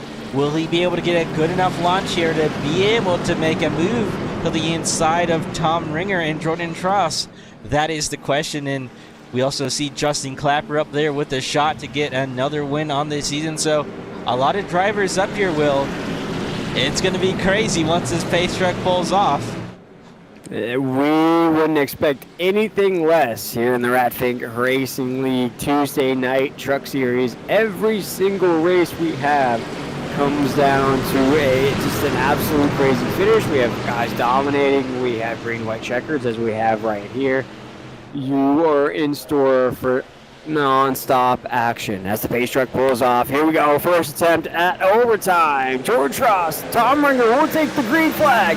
Here goes Jesse Gordon right on that back bumper. He'll try to follow Jordan Tross into one to try to set up for the race victory. Now Jordan Tross pulls out to the high side of the racetrack. Here they come into one, side by side for a second. And Tom Ringer had a bit of tire spin there. Jordan also had it, but not as much, being the race leader. Jesse Gordon trying to clear, coming off of turn 1, not able to do it. You see him lose a bit of ground, having to get out the throttle now. He's fighting Justin Clapper for that 3rd position. Justin Clapper all over the back bumper of Tom Ringer in the 68 and gets tight there. He'll lose a bit of ground. Tom Ringer on the outside wall as they head into the final turn. Tom Ringer into the outside wall, thought about a move to the inside, had to pull back. Now he's feeling an immense pressure behind him there. George Ross loves to see that out of his rear view. As we come off of 2-3, George Ross will take the white flag. This race is official. As we come roaring into one, the 79 is clear and away. The rest of the positions still up in the air. Justin Clapper able to hang on to the second spot right now, but is he too far back? They're trying to beat and bang off of one another for third. Jesse Gordon stuck in the middle. He hasn't been able to get that restart that he needed. Tom Ringer hangs on to third. He'll be able to clear for the time being. Paul White making a late charge here as they enter through the tunnel turn. Off of 2 we go. Last straightaway here at the Tricky Triangle. George Ross in the 79 looks as though he'll start off his championship hunt with a checkered flag. Who will end on the podium? Justin Clapper right there. Tom Ringer as well as the 79 comes off a Tricky Triangle. They're wrecking behind him. It doesn't matter as George Ross takes home the checkered flag in the first championship race of the season. A huge win at the Tricky Triangle. Boy, what a last lap. We saw a few incidents happen there. Jesse Gordon getting caught up in that. I think, I can't quite tell who else that was up against that outside wall. But like you said, Jordan now able to take the victory as that wreck didn't really matter too much as he was crossing the checkered, or the start-finish line to take the checkered flag. So Jordan, what a heck of a way to start off in the playoffs here and collecting another win on this season. Coming off of his last victory at Iowa not too long ago. That was back on the 28th of July. He was just upended by Dustin Klebo last week. If it wasn't for that, we'd be talking about maybe 3 victories in a row for the 79 machine. Big victories on the season. We're talking about wins at Iowa, wins at Nashville, wins at Indianapolis Motor Speedway, wins at Daytona as well to start off this run here in May. I mean, just an incredible run out of that 79 machine of Jordan Ross, and he came into the playoffs as the #1 seed, and we saw why here tonight, rocking that SimFits paint scheme. If you want some of that Ratfink Racing League merch, go head on over to simfits.com. Order that right now as the 79 of Jordan Ross is burning it down here at the Tricky Triangle.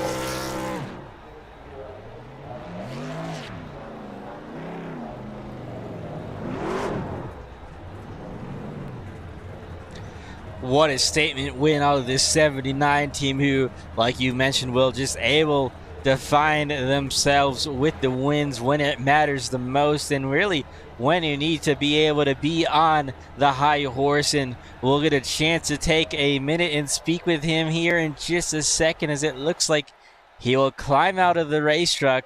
So let's get our race winner up here.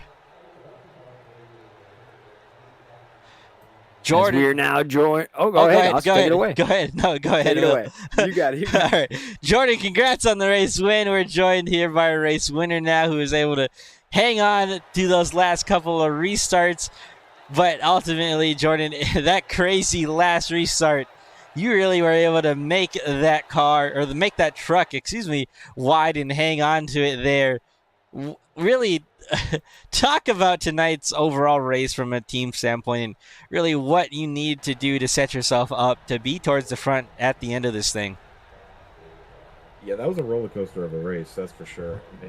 Overall, I felt pretty good, and I pit for fuel on one of those early cautions, gave up track position because it looked like I could cut out a pit stop, and then just more cautions kept falling, and it kind of got me stuck back in the middle of the pack, and eventually there was a wreck in front of me, and I got caught up in it, and my right front was knocked out of alignment, and took a while to get that damage fixed, but once we got it fixed, managed to drive from up 19th up to 2nd on that one long run before the green flag pit stop, and just just so happened to cycle out in my favor with that caution timing around that green flag cycle, and just got a little lucky there with that timing of that caution. But overall, it was a fun race, a lot of hard racing. I wish we had some longer green flag runs because that's definitely what I definitely am a little better with those, but managed to hold off in the short run there at the end. Yeah, I mean, you talk about holding off in the short run, and you made a good point right there. Is you're kind of like a long run guy that we watch out for, who is able to hang on to those tires and really make them last for what seems like forever. But those early cautions stacking up, and then the caution there when we had that sort of last green flag pit stop kind of begin. Definitely, I'm sure you're hoping, like you said, to see those play out, but ultimately, I mean, you're able to get it done here tonight, and this is a 6-race playoff sort of streak that we have here to round out the season, 5 races after tonight. So ultimately, I think this 79 is going to continue to be a threat week in and week out. But what really do you look at when, sort of tonight started and through these next upcoming weeks? What really does it look like for you from a standpoint of maybe do I need to do this differently? Do I need to do this better? Is there like any sort of things that you think from inside the cockpit that you need to absolutely nail perfectly these next couple of weeks? Yeah, I mean, the biggest thing is just getting to the finish cleanly. Jesse Gordon was really fast tonight. Unfortunately, got caught up in some poor timing on that last caution too, and got sent to the back because he was on pit road when that caution came out. He looked to be like the strongest truck out here to contend with me up front, and he got a little screwed there. But overall, I think getting to the finish is the biggest thing. And looking at the tracks we have coming up, I really like all the ones I'm seeing. A lot of long run style tracks: Darlington, Rockingham, Richmond, Kansas Auto Club. It should be a lot of fun, and hopefully I can just try to keep the track position, and try to stay up front rather than get stuck behind on strategy, and just try to stay ahead of the strategy. For sure, understand from that standpoint about how difficult these strategies can be, especially with a race like tonight where there's a lot of cautions that you have to manage and deal with. Before I let you go, though, Jordan, is there any shots you'd like to give or any sponsors you'd like to thank? Yeah, first of all, I'd love to thank you for the broadcast. It'll be fun to watch this one back. Sad to miss out on a few over the last week while you're out in Iowa, but it's nice to get back on the wheel and have some confidence in the racing again. And I got to thank Tom and everyone at Ratfink who puts these races on. I know there's a bit of a panic and figuring out whether we were running Legacy or New Pocono tonight, and just glad that we could get a decision on that and we could run a fairly decent race. And thank you to everyone at Alloy Motorsports who runs together. We put a great effort in together, and unfortunately we didn't get a bunch of great finishes through the team, but overall we had some good speed, and hopefully we can carry that into the next weeks. Alrighty, Jordan. Well, congrats again on the race win here. Go celebrate some more in Victory Lane, and hopefully we can be talking to you these last 5 weeks. Sounds good. Thank you very much. And don't forget to shop at simfix.com for your sim racing merch. That was a race winner. What a plug right there at the end. Always got to support the sponsors, Will. Perfect. Perfect. All right, let's get our second place driver up here. Justin Clapper standing by with Will. Yes, sir. I'm catching up with our second place finisher, Justin Clapper, here tonight. Finishes second here at the Tricky Triangle. Justin, take us through what was a pretty crazy race, especially at the end. You're getting scored second here tonight. Podium finish there for the 63. Oh, man, I would say roller coaster is the definition.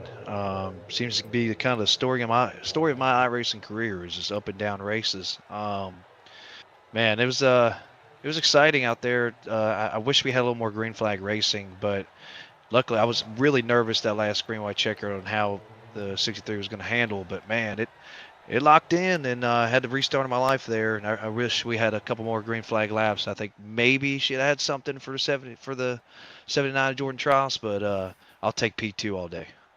I think everybody kind of has that same thought process of, dang, wish there were more green flag laps in tonight's race. Did you feel like in those moments where you were 3 wide, 4 wide, I don't even think, Jesse Gordon led for a while, Jordan got up there as a while, but nobody really pulled off in this race. It really was anybody's race there at the end. Did you have that same feeling? Yeah, I think it has a lot to do with just the aero of these trucks. They're very draft dependent on short runs, and that's what made me so nervous about that last restart was kind of how it was gonna almost turn into a super speedway race. And I think you saw that with a lot of the 3 and 4 and even 5 wide. I heard the guys were saying in the waiting room before this that off the tunnel turn. It got crazy and you got guys that enter and exit the corners at different speeds. So when they get the run, they immediately take it. I think just lack of patience creates a lot of that full wide action. Luckily, there at the end, we made it all the way back around and put on hopefully an exciting finish for you guys and for the viewers. But yeah, I think that's just the difference, short run to long run. I think it's aero these vehicles, and it creates a lot of that draft heavy type racing. As we're watching the finish here live on YouTube. And Justin, I mentioned it to start off tonight's race. Of course, we had 24 trucks take on the tricky triangle. 10 of those drivers racing for a championship, 14 that weren't. You were one of the 14, and I'm curious to know sort of the mindset coming into these races. I know, of course, you're bummed out that you're not racing for a championship, but is it almost just a little bit of a weight off your shoulders now for the next 6 races where basically you can just go out and race for checkered flags? You don't have to worry about any kind of math or points after that? Yeah, I mean, I'd be lying to you if I said I wasn't disappointed about that. Unfortunately, I think a couple instances of just I had knee surgery to start the season, and then I had a power outage issue that cost me a race. So stinks, especially having a win this year. Would be nice to be able to see, and getting these good finishes almost stings a little more, knowing that it doesn't really count Right. for points as much, So I definitely do all I can to put myself in a winning position, but I also want to finish. I really get frustrated when we put all this time and effort in and then don't even at least finish the race. So yeah, at the end of the day, I really just get on here with my buddies at Mid-Pack Motorsports, and we just have fun, man. This Tuesday nights are our fun night. Just kind of get on with the boys. So it's always good to come home with a good finish to top it off. Absolutely. You had a lot of fun when you're finishing on the podium there, Justin. And, I'm with you, my man. We got 5 races to go here this season. I'm curious to see maybe if you can pick up that second victory of the season. I think it's coming here, and if not, I think Jesse Gordon was in your same spot last year, running basically a personal schedule, had some things getting his way. Same thing with John Crosby this year. But you guys just really give it your all every race, and we appreciate you up here in the booth. And with that podium finish, Justin, I know you. It's been a while since you've been up here on the podium. The last time was a victory. Is there anybody that you wanted to shout out, or any sponsors that have helped you get on the podium here tonight? Yeah, absolutely. And unfortunately, with the one win I have is the one race that unfortunately didn't get a broadcast coverage. So Oh, no. tends to go that way for my luck. But yeah, big shout out to my sponsor, Mania Club, and the Champions of Hope Foundation, raising money for pediatric cancer research. You can donate today at mcchamps.org. And big shout out to those guys. I know they're probably excited to see us home with a P2 finish tonight. Yes, sir. You heard that. mcchamps.com. Go support the cause for Justin here, finishing second at the Tricky Triangle. We appreciate you taking the time with us, my man. We'll see you back here next week with 5 races to go here this season. Appreciate you guys. Yes, sir. That was Justin Clapper, the driver of the 63 machine, with one of his best finishes of the season. Other than that victory, as he mentioned, Oscar, it was the one race that we were off there.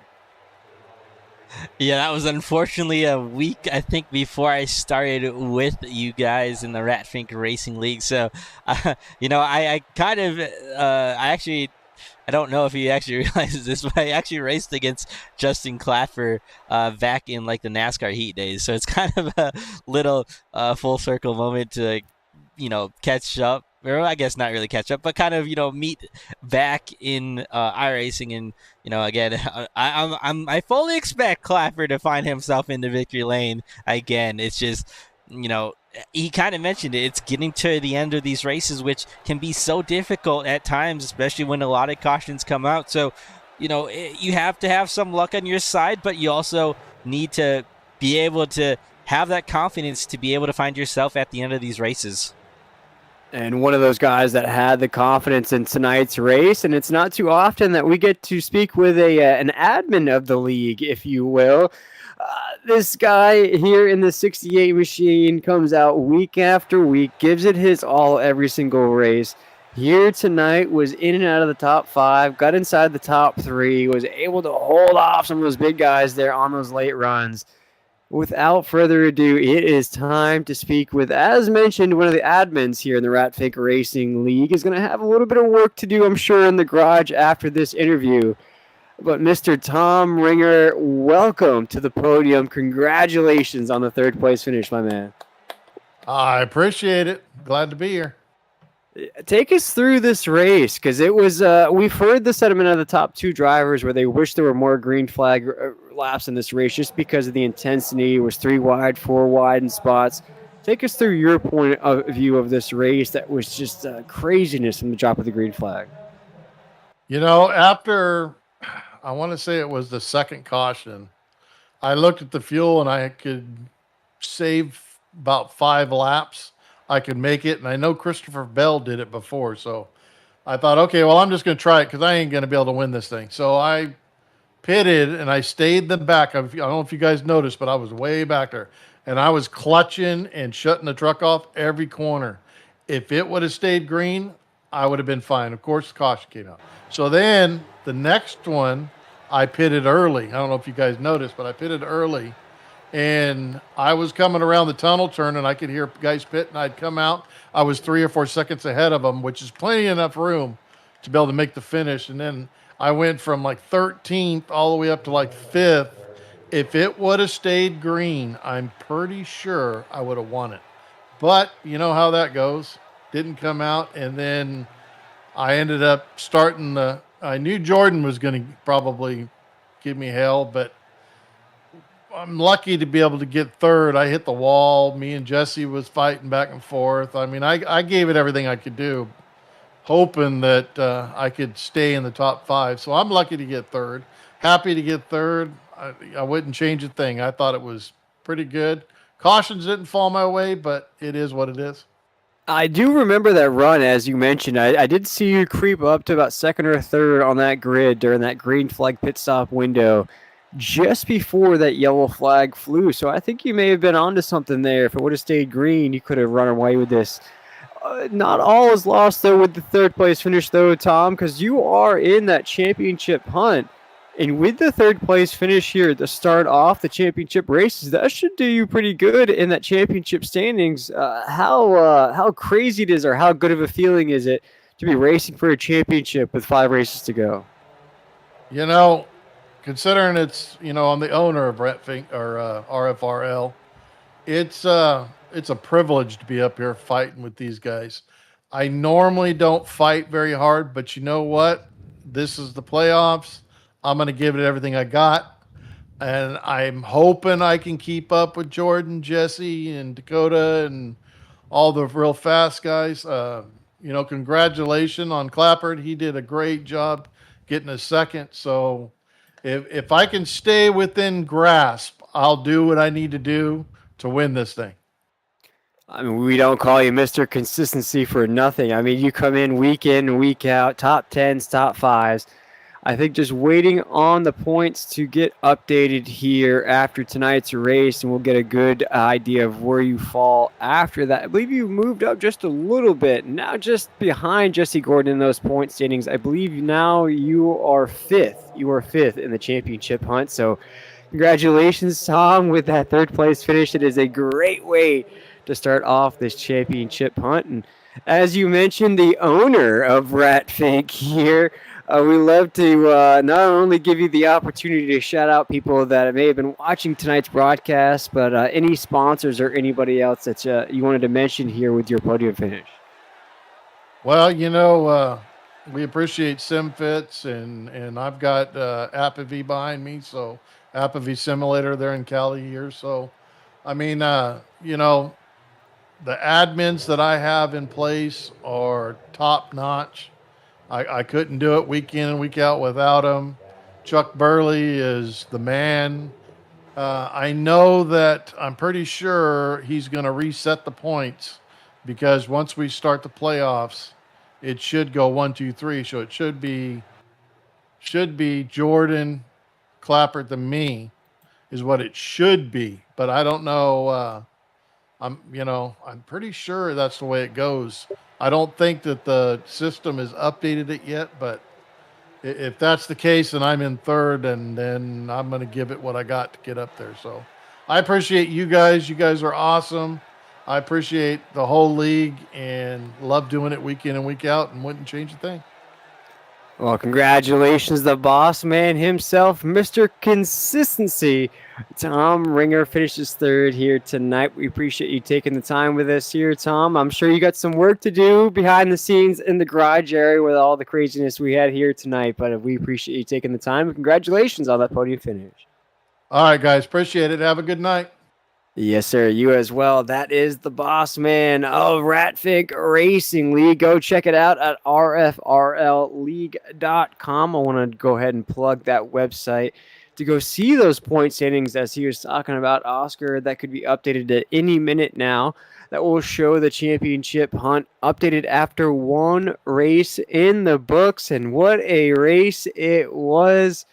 We thought it was going to be Jesse Gordon taking that checkered flag at the end, but as mentioned in those post-race interviews, he got caught up in that yellow flag coming up. I thought he may have gotten caught up there. He was rolling off second or third on that restart, and then you mentioned it on the broadcast, Oscar. He was shuffled all the way back down to ninth when that green flag waved.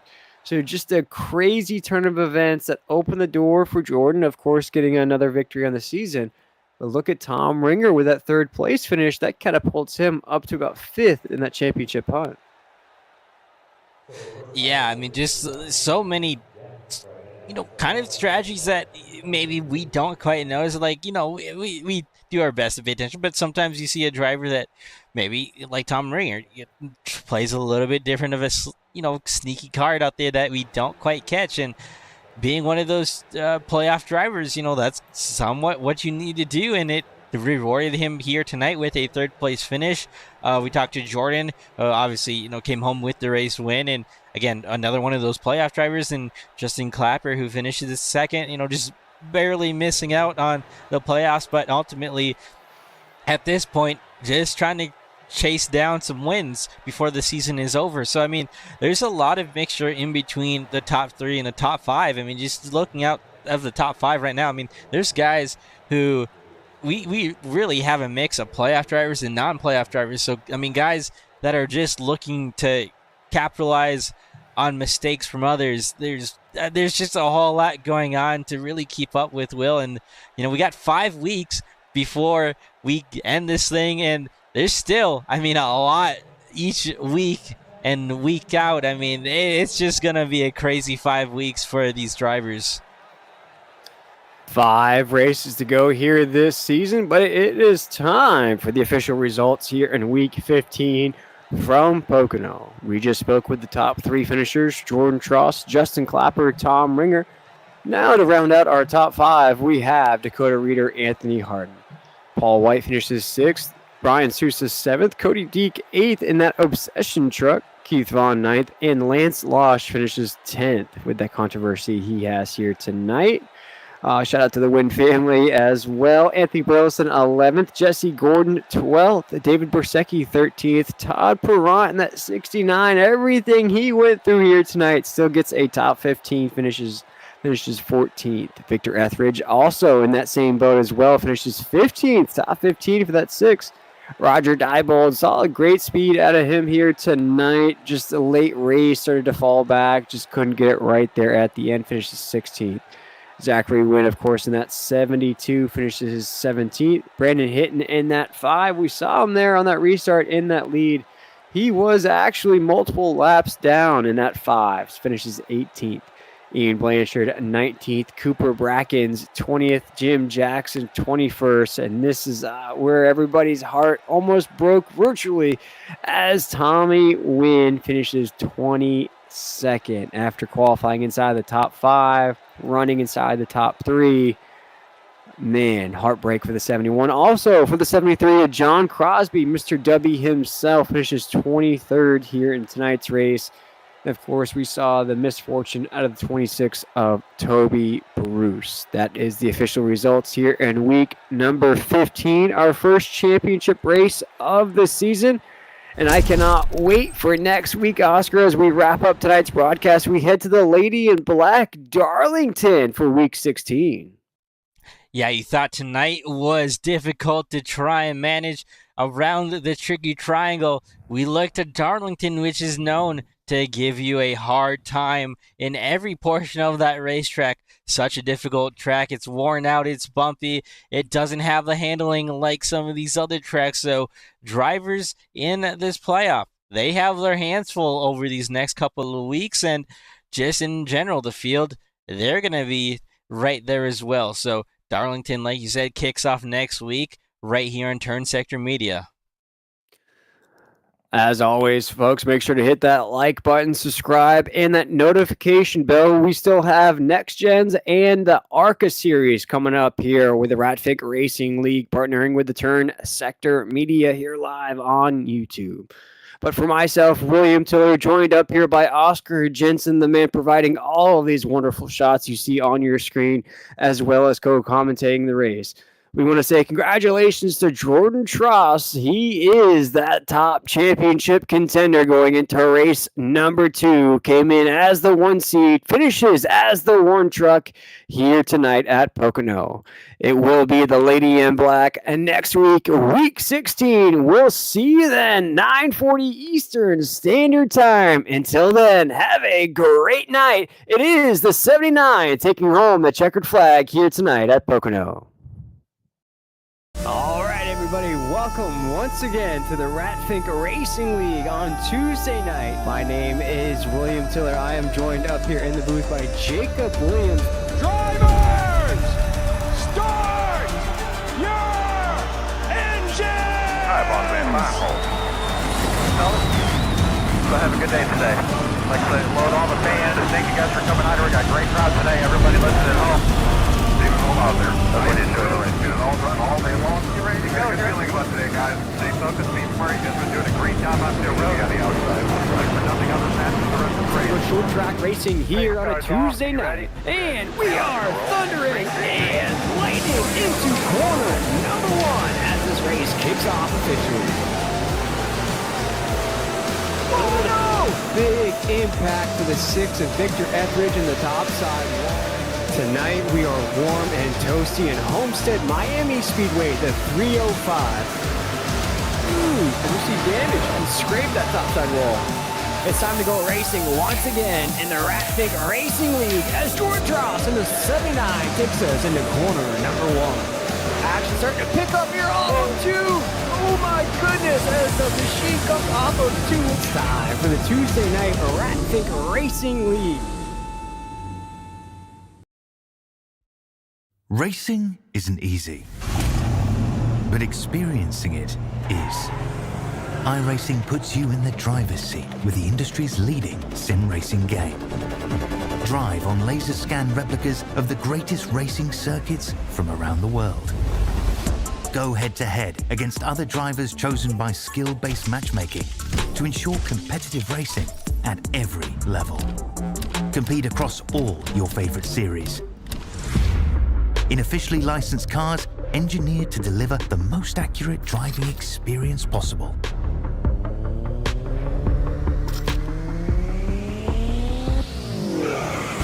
Join a race or host your own with players from across the globe. Race against the computer or in a league with friends. Feel the thrill behind the wheel. Visit iRacing.com.